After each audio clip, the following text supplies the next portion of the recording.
You never can tell till you try. And you can easily write limericks. It's really easy you just need the first lines 1, 2, and 5 rhyme, and lines 3 and 4 rhyme. I'll try to write one in a second. There once was a boy of Baghdad, an inquisitive sort of a lad. He said, I will see if a sting has a bee, and he very soon found that it had. That's brilliant. Just another one or two. There was a young man of Bengal who went to a fancy dress ball. He went just for fun, dressed up as a bum, and a dog ate him up in the hall. And here's another one. They're often quite clever. There was a young man of Herne Bay who was making explosives one day, but he dropped his cigar in the gunpowder jar. There was a young man of Herne Bay. And here's another one. This is the last one. There was a young fellow named Hall who fell in the spring in the fall. 'Twould have been a sad thing if he had died in the spring, but he didn't. He died in the fall. Okay, it's a bit complicated, but died in the fall. He's playing with the words of you fall, so you fall over and hurt yourself, and the fall is the American word for autumn. They have autumn as well. Okay, let me just look through the group again and see if there's other things to look at. So here's another one from Dorothy, and I think you're watching. She is again inspired, maybe inspired by this photograph, or maybe inspired by the theme. Maybe you took the photograph to go with the words that you wrote, but I love that you're getting into words, and it's not your mother tongue. And, you're much braver than me, because I don't dare do it in French. I'm sticking to the language I know best. And yet you are diving into English, and that's wonderful. So you've got French, you've got Swedish, you've got English. I think it's an advantage to have several languages. This is what you offer. Cutting the top of a tree in a hedge. This tree, this top, grown over the others. One of the first this year. One that didn't understand it needed to conform. Stay in the line, not showing the uniqueness of itself and its branches. I cut one more top, knowing it soon had exploded in length, knowing I saw it in time. I'm sitting there with two tops of a tree, thinking about people that stick out, not conforming, not following the line. Well, when I and the hedge spoke last year, after the last cut in October, the trees were happy with their purpose of being a beautiful hedge that looked after me and my neighbours, being the playing ground for the birds and the cats, giving me privacy and singing their songs. I like the idea of having the conversation with the tree. At first, it's just you and the tree. There doesn't seem to be a relationship between you, although you do seem to be questioning whether you should be cutting the top of the tree off. And then you move into a comparison between the tree, which is trying to grow higher than some branches are trying to go higher than the others. And then you make the connection, the metaphor, which is essential for poetry, between branches that don't want to conform and people that don't want to conform. And then you end up by having a conversation with the tree, and it turns out that it's all right. It didn't mind and it's okay, which is nice. It's a happy ending, which is good, isn't it? Because, yeah, when you cut a tree down, for example, you're kind of killing something. And I don't think we really want to kill things. There's an article I write about in I think it's one of my next, When Lady Eiffel Smiles. And Notre Dame, the world famous cathedral, burnt a few years ago, 2 or 3 years ago. It was burnt and its roof was completely destroyed. And they decided to rebuild it à l'identique, so identical. No fancy, rainbow-colored roofs or anything, unfortunately. And in order to do it identically, they decided to use the same way of building it, including the same wood to hold up the roof. So they needed, I think it was old oak. So they went to an old oak forest and decided to chop down a few trees to make the beams that were necessary. So there was a bit of an uproar about this. Why can't they use, other wood? Why do you have to cut down beautiful trees that are hundreds of years old just to make the stupid roof again? And I watched a program yesterday, and they were cutting down the trees. And not at one point, well, there was only one point where the person who had chosen the trees and then were cutting them down to make the new beams that had to be really long and big and stuff.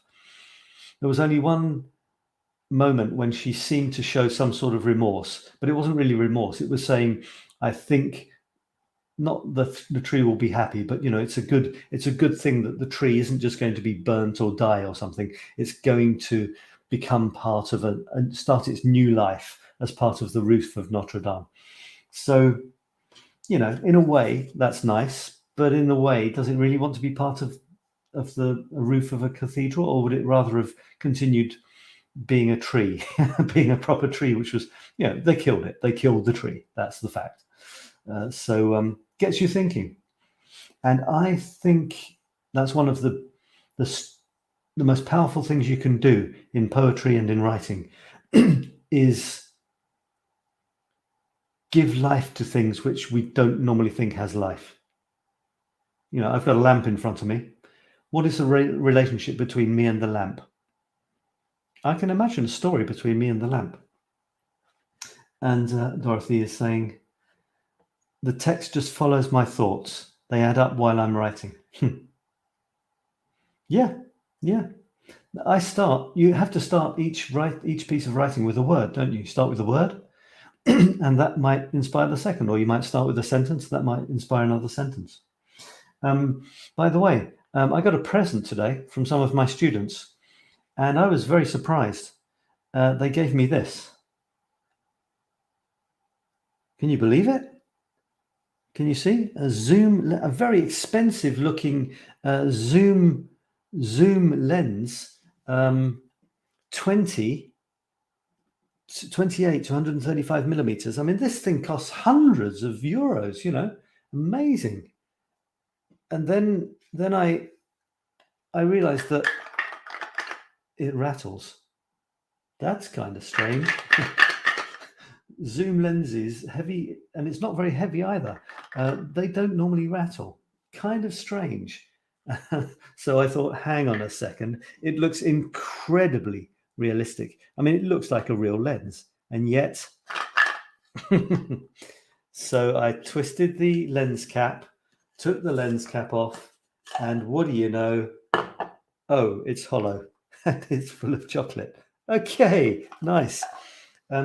Not so nice, because I decided to give up chocolate 4 days ago. So, these are little chocolate Easter eggs, and that's wonderful, isn't it? Because I don't eat chocolate Easter eggs anymore. So I can appear wonderfully generous by saying, no, you have one, have an Easter egg, have a chocolate Easter egg. And people will say, oh, he's so generous, he gives all his chocolates away, not realizing that I'm desperately trying not to eat chocolate at the moment. So that's cool. And what it actually is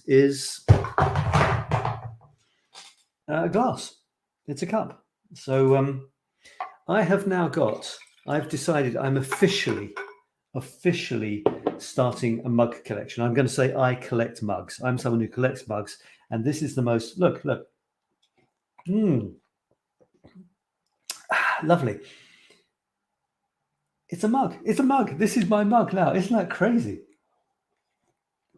And forget the giraffes and the dark sort of black ones from the catacombs in Paris with skulls on. I am now drinking from an SLR zoom lens. How about that? I'm going to finish now with a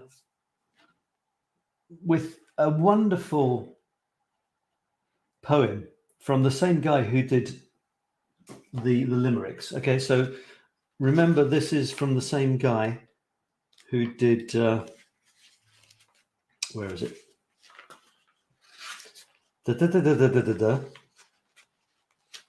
So there was an old man with a beard who said, "It is just as I feared." And there's a picture of him, by the way.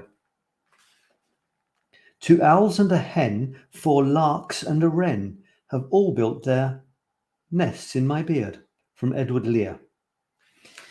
And here is a poem which is so brilliant, I would love to have written it. So my challenge is to write one that is just as good. I've got a message from Dorothy now. "Thanks for keeping me company, Dorothy. Great present to a photographer." Yeah. And there was just a second where I honestly thought they'd bought me a real lens. And I was thinking, I don't use that sort of camera anymore. It's too expensive. They're crazy. I'm going to disappoint them by telling them it doesn't fit my camera. Oh, dear. What is his name? Edward Lear is his name. I think you got a... So here's the poem that I'm going to read you. And I'm going to show it to you as well, so that... Okay, there it is. And my dad read this to me once when I was young, and I just thought, this is brilliance. This is pure brilliance. This is what I want to do when I grow up, write stuff like this. So here it is. I haven't read this for a long time. I hope you enjoy it. Take your time with it. Read it again and again if you like. Yeah, there you go, nice and big. And see what you get from it.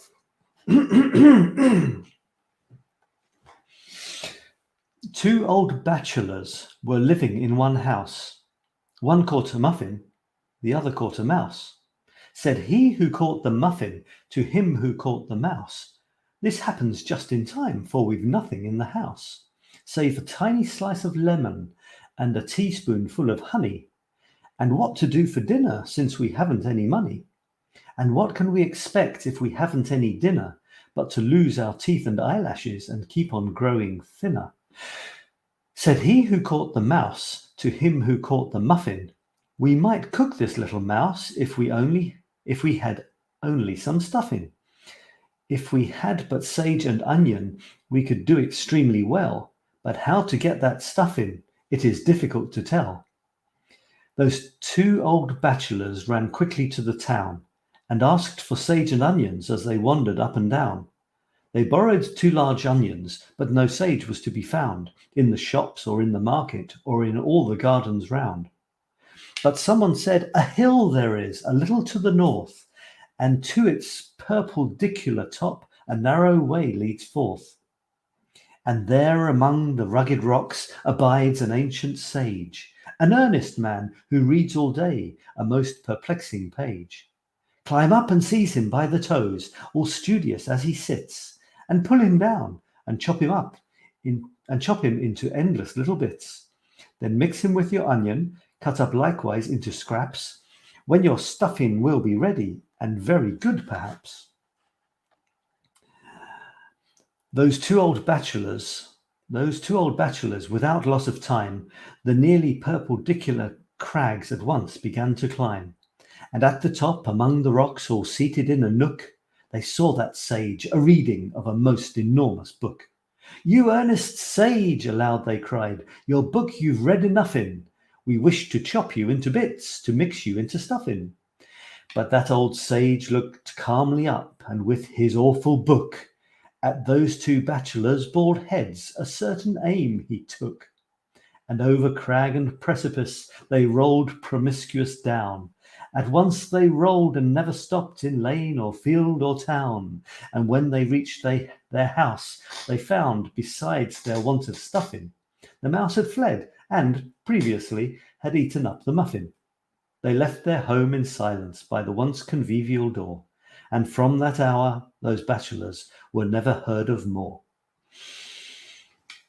So it's a wonderful poem, very funny, very clever, and it all plays on the fact that the biggest joke in there is that a sage is a type of herb, but it's also a wise man. Yeah, my dream one day is to write something like that, but I don't think I have yet. but just reading it inspires me to look into that again and see if I can't come up with something. So we're at the hour mark. What can I leave you with? Dorothy, thanks for keeping me company. I really appreciate it. If you didn't catch everything, don't worry, it's normal. Poetry and creative writing, it's tricky, it's wily, it plays with words. So even, if it's your own language, the most, interesting stuff, it takes time to see all the cleverness and the nuances and the little jokes and the wordplay. So in a second language or a third language, there are going to be things which, you don't immediately get. But that's, hopefully it's fun for you, Dorothy. And oh, you write your thing, Dorothy says. You write your thing. Dorothy, I'm really, really inspired now to write a humorous piece or something like that, if I can. I don't always write miserable stuff. I was inspired by another of these shows to write something, a poem, and I'm just going to see if I can find it before I go.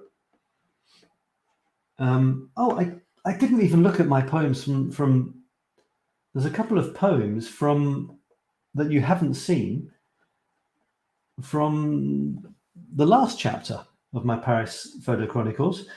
And I should show them to you, shouldn't I? So I'll show you this one. This is a simple one, and this is along the lines of the limericks or the 4-line poems. Sometimes go simple. I'm always too complicated. This is called Rat-a-tat-tat. 82 times, make it bigger. 82 times 2 might not sound like, 82 times 2 might not sound like that much to you, but on my drum of many numbers, it adds up. I can never get this. It adds up to a tattoo. So a tattoo, it can be something painted on your arm, like permanently, or it can be a kind of a rhythm on a drum, which is where I got that from. 82 times 2 might not sound like that much to you, but on my drum of many numbers, it adds up to a tattoo. So that's my attempt at a snappy, 4 or 6 line thing. You've got to introduce the topic. You've got to have some playing with words. You've got to have some rhymes in there, and you've got to end up with a kind of a punchline. So anyway, there it is. That's what it inspired by the poem, inspired by the numbers. Now this one, thanks for you write your thing. You write your thing. Thank you, Dorothy. I will write my thing. I don't know when. I'm getting nervous now. Rude to Stare, this is called, and it's inspired by this photograph. No, actually, it was inspired by me sitting by my local pond and seeing some ripples. And I'm not sure if the title, Rude to Stare, because stare is like looking at someone fixedly, and there are stairs here. I'm not sure if that's what inspired the title, but it could be. And this is the poem. I offered her a ripple and she laughed. I rumbled up some thunder and she clapped. I sealed for her the breeze, but she just wheezed and gave a little wave that gracious lapped. Across my face, I grabbed my gifts with ease. She graced me with a rainbow, which I tied and deftly wrapped. So the first thing that came to me was, I offered her a ripple and she laughed. A ripple is like a ripple on the water. And laugh, we talk about ripples of laughter. So I offered her a ripple and she laughed. So did she laugh because she thought it was a wonderful or present or a silly present or a pathetic present? I rumbled up some thunder and she clapped. We talk about thunder rumbling, and you also talk about a clap of thunder. So I offered her a ripple and she laughed. I rumbled up some thunder and she clapped. Maybe she clapped with delight. So that's kind of positive. I sealed for her the breeze, but she just wheezed and gave a little wave that gracious lapped. So I sealed the breeze and she wheezed. Wheeze is like that. So I'm trying to tie the thing that I offer her with her reaction.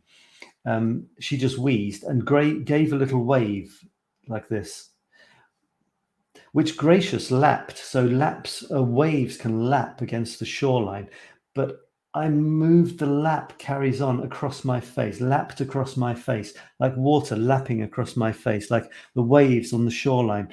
But if you read that gracious lapped, so it was a gracious wave. A wave can be like this, or it can be a wave from the sea. And if you read gracious slapped, the S added to lapped can be slapped. That gracious slapped across my face. Imagine the waves slapping across my face. They can lap my face or they can slap my face.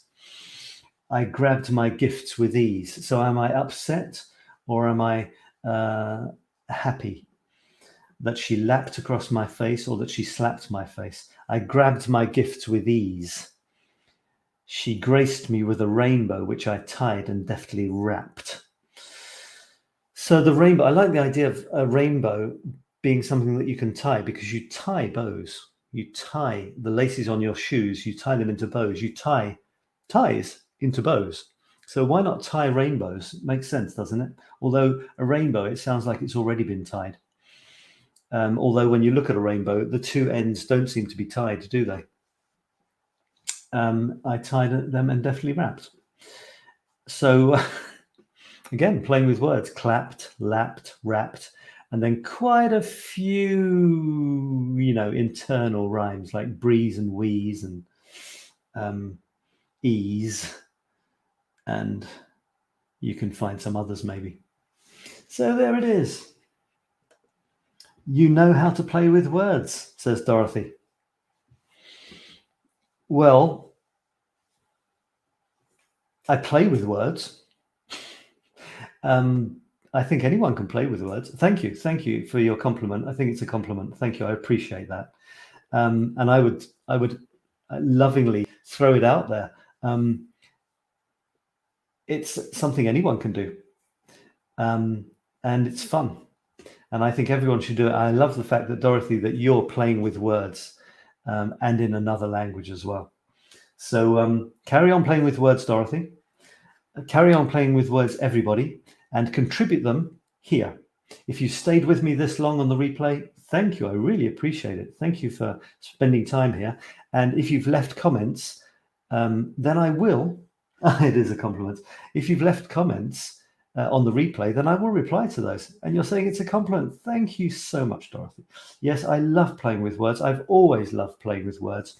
And there are no rules. There are guidelines. If you want to make them, it depends what you want. You can play with words and just do anything. But if it's very satisfying for a simple thing like a rhyme. It's satisfying. Look up rhymes. If you've got a word and you like rhymes, look up on the internet. You've got a word like tree. Look up rhymes for tree, and you get hundreds of words that are perfect rhymes, like tree, me, knee, three, key, or near rhymes. If they're too, I normally go for perfect rhymes, but not always, because perfect rhymes, it can be too perfect. It rhymes perfectly. Where's the sort of the dodgy one that doesn't quite work? But I do generally go for perfect rhymes. I like having words that rhyme. And then you can choose your rhyming pattern. You can choose where you put them. And of course, you can have imperfect rhymes. They sound similar, but they're not the same. Like knees and kneels or something like that. Both got the E and the S, knees, kneels. They're not perfect rhymes, but they're close. So they give the rhythm, they give the nice repetition of similar sounds. So there it is, folks. That was another writing show. I'm asking myself, should there be a theme? I think as more people ask questions, there will be a section for questions. Maybe, if, for example, you ask me to comment on your writing, comment on a poem, what do I think? You can ask me for advice if you think that would be interesting. I can give you my comments, my feelings on it. I could give you advice if you like. Obviously honoring what you have done, because there's no right or wrong. There's just opinions, there are ideas. But of course, there are ways of making things, more powerful, probably in the eyes of many people or in the ears of many people. There are ways of doing that. So, if you're interested in poetry, then probably you'd be interested in seeing what other people think and maybe some guidelines. And I will carry on in the same vein. I've got a lot of curious types of English, funny English, crazy English, which I think I will start to introduce into the show from next time. So thanks for watching, everyone. This has been the creative blog and article writing show with me, Sab in Paris. And if you want to know more about my creative stuff, you can go to, well, 𝗕𝗏𝗡𝗅𝗔𝗥𝗧𝗜𝗖𝗟𝗘 where I offer coaching on anything you like, in particular about being more creative. And also, if you go to infinitecreativitynnow.com, you'll see what's coming up in terms of masterclasses and things like that. So that's the one to go for. Could be laser coaching. I've got special laser coaching packages, or I've got throughout the year in-depth, major life-changing coaching as well. So that's it, folks. Thanks a lot for watching, and I will see you on the next show. The next show is on Tuesday, and hang on, there are some holidays coming up. Yeah, I think the next show is on Tuesday, and it's on creativity in general, especially things you create with your hands. It could be art or anything like that. If you've got any questions, you want to contribute your creativity, please do. The theme is still trees for the creativity show, but the new theme for this and from all the other shows from now on is going to be looking down on something in some way. And there, looking down, literally looking down on something could be thinking it's not as good as us. There's all sorts of possibilities for that, or just down, the theme of down. There you go. And then after that, the next Thursday, it's the Paris show, where I talk about anything and everything to do with Paris, the city I sold my soul to. And with, of course, Lady Eiffel as my muse. And then the following Tuesday will be photography, when, of course, I will be using my brand new photography mug. Cheers. Have lovely evenings, and talk to you again soon. Bye for now.